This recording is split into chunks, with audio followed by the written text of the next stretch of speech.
Welcome back to Secondhand English, the podcast designed to help you speak with confidence in any situation.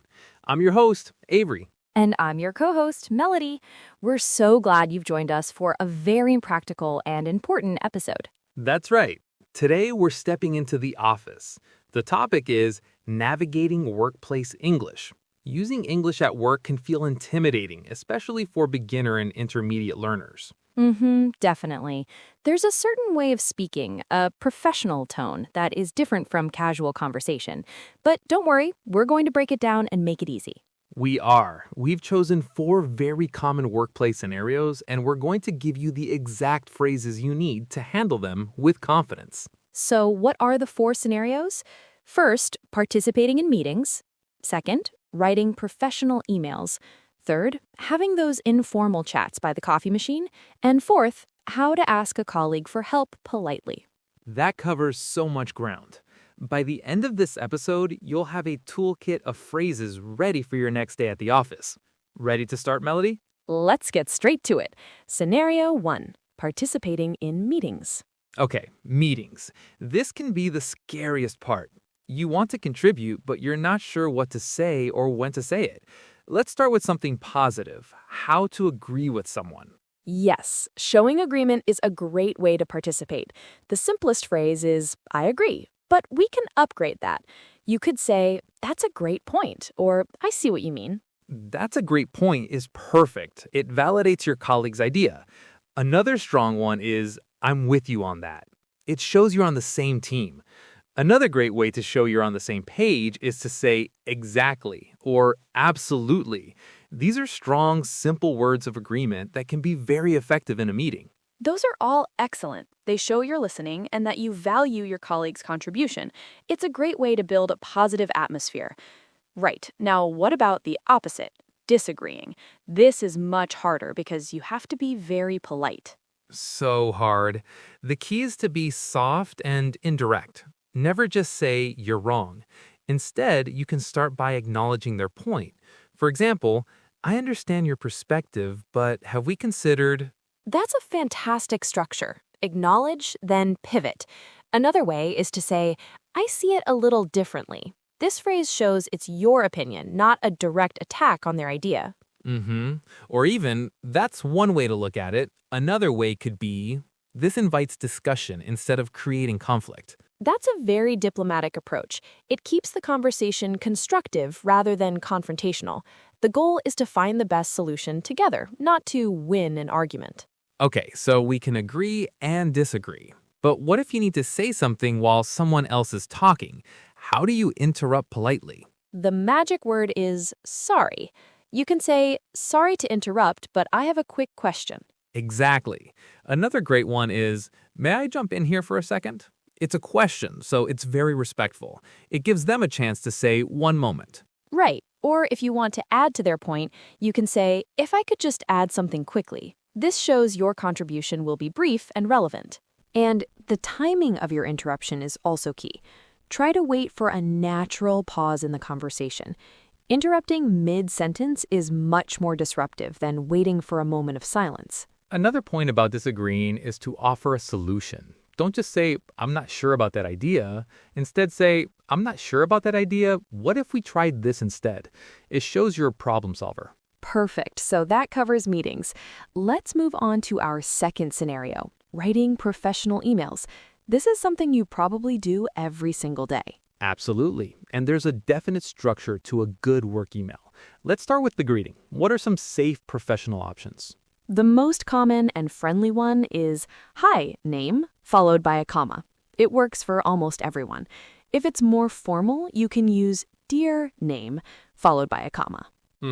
What if you're writing to a group of people? Then you can say, hi, team, or hello, everyone. Simple and effective. And if you're writing to someone in a much higher position, like a CEO or a very important client, Dear Mr. last name or Dear Miss last name is the most formal and respectful option. That's a great point. It's always better to be too formal than too casual, especially when you're not sure about the company culture yet. Okay, after the greeting, you get to the main point. Let's talk about making a request. Just like in meetings, politeness is key. It is. Instead of saying, I need you to send the report, you can soften it. A great phrase is, could you please? As in, could you please send me the report when you have a chance? That's much better. Another option is, I was wondering if you could, for example, I was wondering if you could review this document for me. Right, it's very indirect and polite. Also, would it be possible to is a very formal and respectful way to ask for something. And it's always a good idea to add a please to your request. It's a small word, but it makes a big difference in tone. Could you please send me the file? Sounds much better than could you send me the file? Okay, so we have our greeting and our request. Now we need to end the email. How do we sign off? There are so many options. For a standard, safe choice, you can use best regards or kind regards. Those are great. If you know the person well, you might just use best. It's a little more casual, but still professional. And what if you've asked for something? A great option is to sign off with thanks or thank you. It shows appreciation in advance. Excellent. Emails, check. Now let's move out of the formal meeting rooms and away from the computer screen. Scenario 4, informal chats or small talk. Ah, the coffee machine conversation. This is so important for building good relationships with your colleagues. It really is. But what do you talk about? The key is to keep it light and simple. The easiest topic is the weekend. Totally. On a Monday, you can ask, how was your weekend? Or did you do anything fun over the weekend? And on a Friday, you can ask, have any exciting plans for the weekend? It's a friendly way to show you're interested in them as a person. Right. Another safe topic is something in your shared environment, like, wow, it's really busy today, isn't it? Or, this new coffee is pretty good. Yeah, simple observations work well. The goal isn't to have a deep conversation. It's just about making a connection. Keep it short, positive, and friendly. That's the perfect summary. Okay, that brings us to our fourth and final scenario, asking a colleague for help. This can feel awkward, but in a good workplace, people are usually happy to help. It's all about how you ask. First, you need to be respectful of their time. They are probably busy, so don't just interrupt. You should start by asking if they have time. Exactly. You can walk over and say, excuse me, name, do you have a quick moment? Or, I know you're busy, but when you have a second, could I ask you a question? Do you have a moment is perfect. It gives them the chance to say, actually, I'm in the middle of something. Can you come back in 10 minutes? Right. So once they say yes, you can make your request. How do you do that politely? You can start by explaining the problem briefly.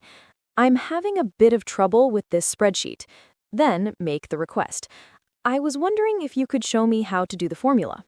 I was wondering if you could. That's that polite phrase again from our email section. It works just as well in person. Another good one is, could you give me a hand with this?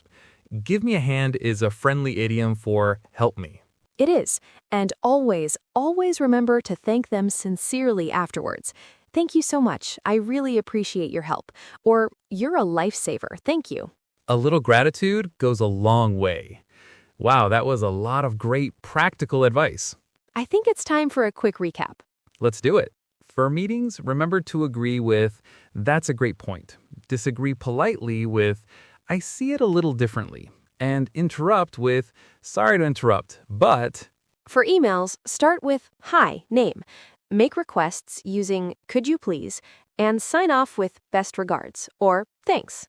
For small talk, stick to safe, easy topics like the weekend by asking, how was your weekend? And finally, when asking for help, always start with, do you have a moment? Before you ask, I was wondering if you could help me with. The common theme here is politeness and respect. Using these phrases shows that you're not just a good English speaker, but also a considerate colleague. That's such a good point. The goal is to communicate effectively and build positive relationships. Our advice to you is to pick just 1 or 2 new phrases from this episode and try to use them this week at work. Don't be afraid to try. Practice is the only way to get more comfortable and confident. Well, that's all the time we have for this episode of Secondhand English. Thanks for joining us. We hope this helps you feel more confident in your workplace. Take care. And see you later.